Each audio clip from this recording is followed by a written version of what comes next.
ജ്യോതിഷത്തിന്റെ കാണാപ്പുറങ്ങൾ തേടുന്ന പ്രണവം എന്ന സെഗ്മെന്റ് ആണ് അടുത്തതായി.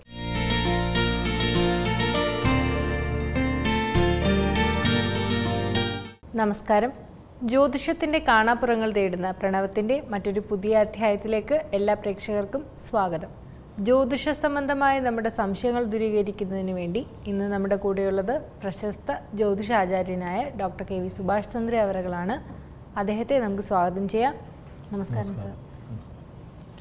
സാർ, കഴിഞ്ഞ എപ്പിസോഡിൽ നമ്മൾ പറഞ്ഞത് ഒരു ജാതകത്തിൽ വിദേശവാസ യോഗം ഉണ്ടോ എന്നൊക്കെ എങ്ങനെ തിരിച്ചറിയുന്നതാണ്. അപ്പോൾ അങ്ങനെ വന്നപ്പോൾ എനിക്ക് വന്നൊരു സംശയമാണ്.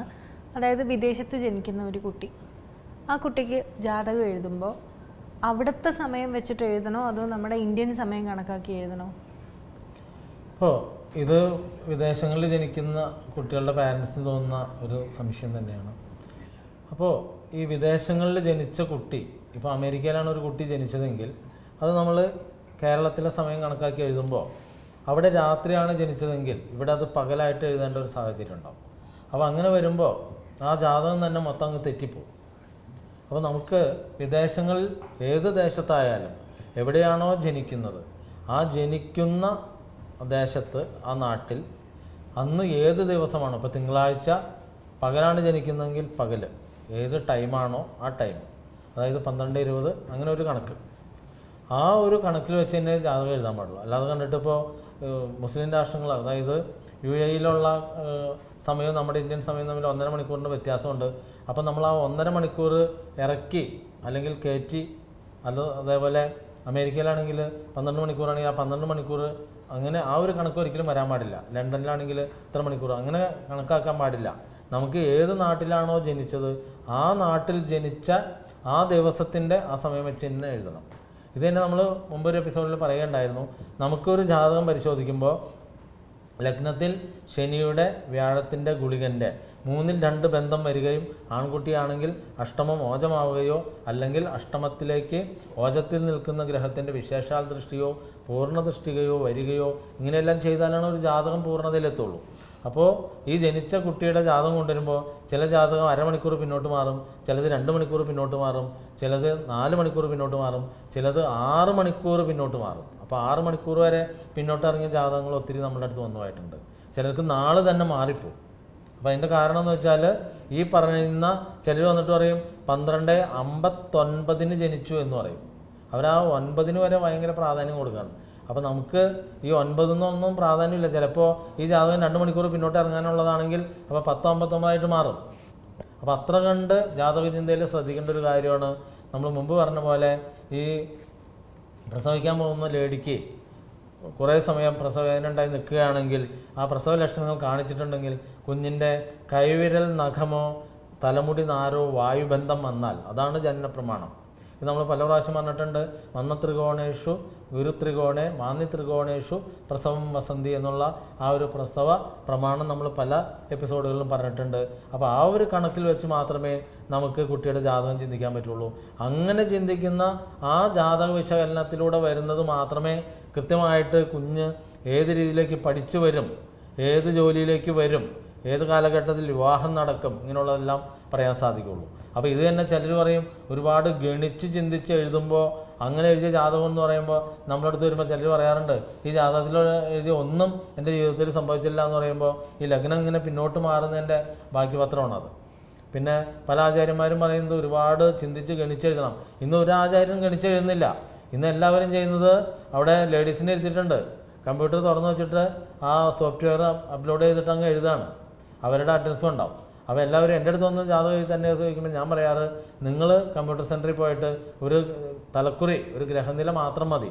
നിങ്ങൾ ആ ജനിച്ച ടൈം എവിടെയാണോ ജനിച്ചത് അത് പറഞ്ഞു കൊടുത്ത് കൊണ്ടുവരൂ. എന്നിട്ട് അതിൽ തെറ്റുണ്ടെങ്കിൽ നമ്മളത് തിരുത്തുന്ന സമയം ഞാൻ തന്നെ അടിച്ച് നിങ്ങൾക്ക് റെഡിയാക്കി തരാം. അല്ല എങ്കിൽ അത് മാത്രം മതി. 30 രൂപ 40 രൂപയുടെ മുടക്കുള്ളൂ.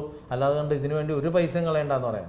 കാരണം പൊരുത്തം നോക്കാൻ പോകുമ്പോഴായാലും ജോലിക്കാർ നോക്കാൻ പോകുമ്പോഴായാലും ആസ്ട്രോളജർ നോക്കുന്നത് ഈ ഗ്രഹനില മാത്രമാണ്. അല്ലാതെ കണ്ട് അതിൻ്റെ ബാക്കിലേക്ക് എഴുതിയാണ് വീരകഥകളൊന്നും ഒരു ആസ്ട്രോളജർ നോക്കില്ല. പിന്നെ നേരം കിട്ടുന്ന സമയത്താണ് ഇപ്പോൾ നമ്മുടെ അടുത്ത് കൊണ്ടുവന്നാലും നമ്മളത് വായിച്ച് നോക്കും. അതെന്തിനാന്ന് വെച്ചാൽ എന്തെല്ലാം വീരേതിഹാസങ്ങൾ കുട്ടിയുടെ ജീവിതത്തിൽ ഉണ്ടാവും എന്ന് എഴുതി വെച്ചിട്ടുണ്ടെന്ന് അറിയാൻ വേണ്ടിയിട്ടാണ്. അല്ലാതെ കണ്ടിട്ട് അത് നോക്കിയിട്ടല്ല കുട്ടിക്ക് ഈ പാരൻസിന് പറഞ്ഞു കൊടുക്കുന്നത്. കാരണം അത് മലയാളത്തിലാണ് എഴുതിയിരിക്കുന്നത്. അപ്പോൾ അത് വീട്ടുകാർക്കാണ് വായിക്കാവുന്നതുള്ളൂ. അതുകൊണ്ട് നമ്മൾ പറയുന്നത് എവിടെയാണോ ജനിക്കുന്നത് ആ നാട്ടിൽ പകലാണെങ്കിൽ പകൽ, രാത്രിയാണെങ്കിൽ രാത്രി, അതേ കണക്കാക്കി തന്നെ വേണം നമുക്ക് ജാതകം അടിക്കാൻ. അല്ലാതെ കണ്ടിട്ട് നമ്മൾ ഇന്ത്യൻ സമയത്തിലേക്ക് തിരിച്ചു കൊണ്ടുവന്നൊന്നും അങ്ങനെ ചെയ്യാനേ പാടില്ല. അങ്ങനെ ചെയ്താൽ തന്നെ അത് ശുദ്ധ അസംബന്ധമാകും. കാരണം നമുക്ക് മലയാളത്തിലെ ഈ ജ്യോതിഷ ചിന്തയിൽ, ജാതക ചിന്തയിൽ ഗുളികന് വളരെ പ്രാധാന്യം കൊടുക്കുന്നുണ്ട്. ഇത് ചില സംസ്ഥാനങ്ങളിൽ ഗുളികന് പ്രാധാന്യം കൊടുക്കുന്നില്ല. അപ്പോൾ നമ്മൾ കേരളീയ ജ്യോതിഷത്തിൽ വളരെ പ്രാധാന്യം കൊടുക്കുന്നത് ഗുളികന്. അപ്പോൾ രാത്രി ഗുളികനും പകൽ ഗുളികനും വ്യത്യാസം ഉണ്ടാവും.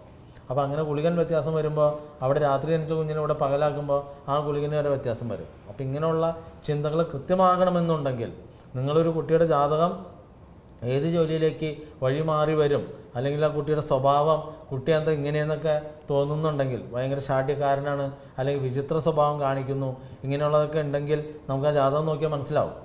അതായത് ഒരു ലഗ്നത്തിൽ ബുധനും വ്യാഴം കൂടിയാണ് നിൽക്കുന്നതെങ്കിൽ കുട്ടി വിചിത്ര സ്വഭാവം തന്നെ കാണിക്കും. കാരണം എന്ന് വെച്ചാൽ രണ്ട് ശത്രുക്കളുമില്ല നിൽക്കുന്നത്. അപ്പോൾ ഒരു പ്രാവശ്യം നല്ലത് കാണിക്കും, ഉടനെ തന്നെ ദോഷം കാണിക്കും. ഇത് തന്നെ ബുധശുക്രന്മാരാണ് നിൽക്കുന്നതെങ്കിൽ അത് ഇടവൻ രാശിയിലോ അല്ലെങ്കിൽ സ്വക്ഷേത്രത്തിലോ ഉച്ചത്തിലോ നീചത്തിലോ ഒക്കെയാണ് നിൽക്കുന്നതെങ്കിൽ നിപുണയോഗം കാണിക്കും. ഇപ്പം എൻ്റെ അടുത്ത് ഇതേപോലെ ഒരു പാർട്ടി വന്നപ്പോൾ പറഞ്ഞു, ജാതകം കണ്ടിട്ട് വളരെ ശ്രേഷ്ഠം എന്ന് പറഞ്ഞു, പക്ഷേ ജീവിതത്തിലൊന്നുമില്ല എന്ന് പറഞ്ഞു. അപ്പോൾ ഞാൻ പറഞ്ഞു, നിങ്ങൾ അതിനിപുണനാണല്ലോ ജാതകത്തിൽ എന്ന് പറഞ്ഞു. അപ്പോൾ ആൾ തിരിച്ചു പറഞ്ഞു, ബുദ്ധിയൊക്കെ ഒരുപാടുണ്ട്, കഴിവുണ്ട്, പക്ഷേ കാര്യത്തിലൊന്നുമില്ല എന്ന് പറഞ്ഞു. അപ്പോൾ ഞാൻ പറഞ്ഞാൽ ജാതകത്തിൻ്റെ കുഴപ്പമില്ല, അതൊക്കെ നിങ്ങൾക്ക് നെഗറ്റീവ് എനർജി വന്നതിൻ്റെ പ്രശ്നമാണ്. നിങ്ങളൊരു ആസ്ട്രോളജറുടെ അടുത്ത് നിന്നിട്ട് ഈ ജാതകം മാത്രം ചിന്തിച്ച് എൻ്റെ കാര്യം പറയാൻ പറഞ്ഞാൽ, ഇപ്പോൾ എൻ്റെ അടുത്ത് വന്നിട്ടായാലും ഈ ജാതകം ഒന്ന് നോക്കണം എന്ന് പറഞ്ഞാൽ നമ്മൾ ജാതകം നോക്കിയിട്ട് അതിൻ്റെ ദശാകാല വഴിപാട് എഴുതി തരുള്ളൂ. മറിച്ച് ഞങ്ങൾക്ക് പ്രശ്നം ചിന്തിക്കണം. പ്രശ്നം എന്ന് പറഞ്ഞാൽ നമ്മുടെ ജീവിതത്തിലെ പ്രശ്നമാണ്. നമുക്ക് ജീവിതത്തിൽ ഗതി പിടിക്കുന്നില്ല എന്ന് പറയുമ്പോൾ ജാതകമല്ല നോക്കുന്നത്. ജാതകം നോക്കുന്നത് ദശാകാലം പോകുന്നത് എങ്ങനെയാണ്, വ്യാഴം എവിടെ നിൽക്കുന്നു, ഗ്രഹങ്ങൾ എവിടെ നിൽക്കുന്നു എന്നറിയാൻ വേണ്ടി മാത്രമാണ്. മറിച്ച് പ്രശ്നം ചിന്തിക്കുമ്പോഴാണ്, അതായത് രാശി വെച്ച് നോക്കുമ്പോഴാണ് ഇതിൻ്റെ സമ്പൂർണ്ണതയിൽ വരുള്ളൂ. നമുക്ക് എന്താണ് തടസ്സം, നമ്മുടെ ജീവിതത്തിൽ ഉയർച്ച വരാതെ പോയതിൻ്റെ കാരണം എന്താണ് എന്ന് കണ്ടെത്തണമെങ്കിൽ പ്രശ്നചിന്തയിലേ സാധിക്കുകയുള്ളൂ. അപ്പോൾ മറിച്ച് ജാതക ചിന്തയിലേക്ക് പോകുമ്പോൾ കുട്ടിയുടെ ആ വൈഭവം, അല്ലെങ്കിൽ പഠനം, അല്ലെങ്കിൽ പിന്നീടുള്ള വിവാഹ ജീവിതം, അതേപോലെ ജോലി, സ്വഭാവ വൈശിഷ്ട്യങ്ങൾ, ഇങ്ങനെയുള്ള കാര്യങ്ങൾ അറിയാൻ വേണ്ടിയിട്ടാണ് നമ്മൾ കുഞ്ഞിൻ്റെ അല്ലെങ്കിൽ ഒരു വലിയ ആളുടെ ആയാലും ജാതകം ചിന്തിക്കുന്നത്. ഈ ജാതകം ചിന്തിക്കുമ്പോൾ ഈ പറഞ്ഞ രീതിയിൽ ഏത് നാട്ടിലാണോ ജനിക്കുന്നത് ആ നാട്ടിലെ സമയം വെച്ച് തന്നെ അടിക്കണം. പകലാണെങ്കിൽ പകൽ, രാത്രിയാണെങ്കിൽ രാത്രി. അതേപോലെ അവിടെ തിങ്കളാഴ്ച ജനിച്ചു, ഇവിടെ ചൊവ്വാഴ്ച ആക്കിയാൽ ശരിയാവില്ല. അങ്ങനെയൊക്കെ അടിച്ചു കഴിഞ്ഞാൽ ദിവസത്തിൻ്റെ ഇതെല്ലാം മാറിപ്പോകും. അതുകൊണ്ട് നമ്മളെപ്പോഴും ശ്രദ്ധിക്കേണ്ട ഒരു കാര്യം, നമ്മൾ ഈ ജാതകം എഴുതാൻ പോകുമ്പോൾ അല്ലെങ്കിൽ ജാതകം അടിക്കാൻ പോകുമ്പോൾ ഒരു ഗ്രഹനിലയുടെ മാത്രമേ ആവശ്യമുള്ളൂ. നമ്മൾ പല എപ്പിസോഡിലും പറയുകയുണ്ടായിരുന്നു, ഒരു ഗ്രഹനിലയുടെ മാത്രമേ ആവശ്യമുള്ളൂ. അത് തലക്കുറി എന്നുള്ള സംഭവമാണ് ഈ പറഞ്ഞത്. അതൊരു കമ്പ്യൂട്ടർ ജാതകം വെച്ചിരിക്കുന്നിടത്ത് എന്നിട്ട് നിങ്ങളൊരു കമ്പ്യൂട്ടർ ജാതകം ഒരു ഗ്രഹനില അടിച്ചു തരാൻ പറഞ്ഞാൽ അവരവിടെ നമ്മൾ പറഞ്ഞിരുന്നതിന് മുമ്പ് അവർ ആ സംഭവം അടിച്ചു തരും. 30 അല്ലെങ്കിൽ 40 രൂപ കൊടുത്തു കഴിഞ്ഞാൽ നമുക്കത് കിട്ടും. അത് കിട്ടിക്കഴിഞ്ഞാൽ ഒരു ആസ്ട്രോളജറെ കാണിച്ചാൽ അദ്ദേഹം അതെല്ലാം പറഞ്ഞു തരും. അപ്പോൾ അതിനകത്ത് തെറ്റുണ്ടെങ്കിൽ നമ്മുടെ അടുത്ത് വന്നാൽ നമ്മളത് മാറ്റിയടിക്കേണ്ട വിധം പറഞ്ഞു തരും. ഇന്നത്തെ പ്രണവം ഇവിടെ അവസാനിക്കുകയാണ്. നിങ്ങളുടെ സംശയങ്ങളും നിർദ്ദേശങ്ങളും ഞങ്ങൾക്ക് എഴുതുക. ഞങ്ങൾക്ക് എഴുതേണ്ട വിലാസം: to the producer, ladies hour, Kaumudi TV, Pettah, Thiruvananthapuram. നന്ദി, നമസ്കാരം.